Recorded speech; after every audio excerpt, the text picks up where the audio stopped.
Muhammad's followers tell the world that their Quran contains all knowledge 1400 years ahead of its time, especially the case of the earth being round. Is this true? In Arabic, earth is called ard. Mountains or ship's anchors are called rawasiya. Please keep these in mind when listening to or reading this chapter. Muhammad and his Quran show incredible contempt and total disregard for facts and truth, even when they are plagiarizing, plundering, and pirating from previously inspired revelations by the Almighty. They invariably pervert and contort what they are stealing to make it look original and different. A few thousands of years ago, the Bible clearly recorded that the earth is round and that it is hung on nothing. Isaiah 40.22. It is he who sits above the circle of the earth. Job 26.7. He stretches out the north over empty space. He hangs the earth on nothing. Muhammad taught his followers that just as there are 7 heavens, one above another, plagiarized as usual from the traditions of the Jews, so there are 7 earths, one beneath another, the distance between each of these regions being 500 years' journey. Miskat al-Masabih by At-Tabrizi. The Quran challenges all established scientific facts. In many places, it asserts that the earth is flat and stretched out like a carpet, and its mountains are like poles or pegs to hold it and create a balance so that the earth does not tilt. Let us investigate what the Quran says about the earth. Al-Hijr 15.19. And the earth, ard, we have spread out like a carpet, maddadnaha, set thereupon mountains firm and immovable, rawasiya. The modern translator of the Quran tells us, in highly poetical language, the earth is described as spread out like a carpet, on which the hills act as weights to keep it steady. Al-Nahl 16.15. And he has set up on the earth, ard, mountains standing firm, rawasiya, lest it should shake with you. He adds, here and elsewhere, the earth is spoken of as a spacious carpet beneath our feet, and the hills as a steadying agent to keep the carpet from rolling or shaking about. They are spoken of as pegs or stakes. Al-Kahf 18.47. One day we shall remove the mountains, and thou wilt see the earth as a level stretch. Barizata. Taha 20.53. He who has made for you the earth, ard, like a carpet spread out, mahadda. Al-Anbiya 21.31. And we have set on the earth, ard, mountains standing firm, rawasiya, lest it should shake with them. He explains, mihad, a carpet or bed spread out. Qaf 50.7. And the earth, al-ard, we have spread it out, maddadnaha, and set thereupon mountains standing firm, rawasiya. This is accompanied by the comments of the following Muslim scholars. Al-Jalalain, page 437, Baydawi, page 686, Tabari, page 589, and Zamakhshari, part 4, page 381. All of them assure us that if it were not for these unshakable mountains, the earth would slip away. Zamakhshari, the Baydawi, and Jalalain say, Allah has built heaven without pillars, but He placed unshakable mountains on earth lest it tilts with the people. These are the comments of the ancient Muhammadan Muslim scholars, word for word. Al-Naba 78.6. Have we not made the earth as a wide expanse, mihadda, and the mountains as pegs?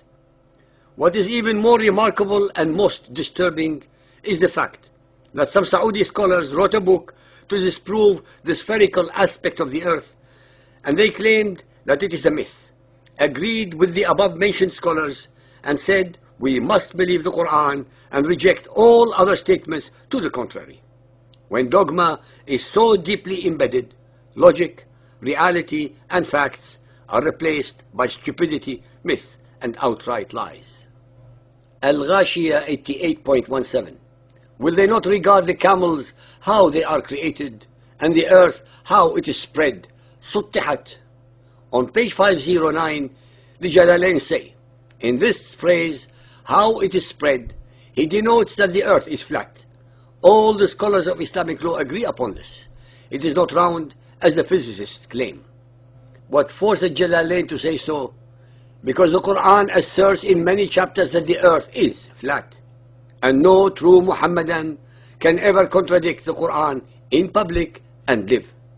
Muhammadan scholars who agree upon the meaning of this verse believe, as Al-Jalalain state, Allah has founded firm mountains on earth lest it shake people. Pages 270-271. On page 429, Al-Baydawi says, Allah has made firm mountains on earth lest it sway people and quake. He also made heaven as a ceiling and kept it from falling down.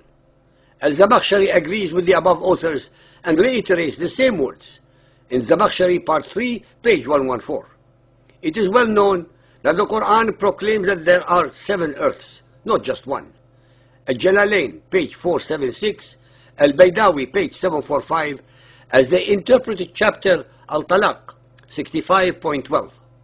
Allah is He who created 7 firmaments, and of the earth a similar number. The 7 earths, which are 500 years' journey from each other, are situated one beneath the other, and each of these 7 regions has its special occupants. The occupants of the first are men, genii, and animals. The second is occupied by the suffocating wind, which destroyed the infidel tribe of Al-Ad. The third is filled with the stones of hell, mentioned in the Quran, Surah 2.22, 66.6, as the fuel of which is men and stones. The fourth, by the sulfur of hell. The fifth, by the serpents of hell. The sixth, by the scorpions of hell, which are in size and color like black melons and have tails like spears. And the seventh, by the devil and his angels. The above is but a brief outline of the Muhammadan belief as regards the earth's formation. But the statements of Muhammadan commentators are so wild on the subject that it seems quite useless to quote them as authorities, for they contradict each other in an endless variety. It is evident that the earth is not flat, nor are the mountains the pillars and the towerings which prevent the earth from moving, as the Quran and the Muhammadan scholars assert. Nor are there 7 earths.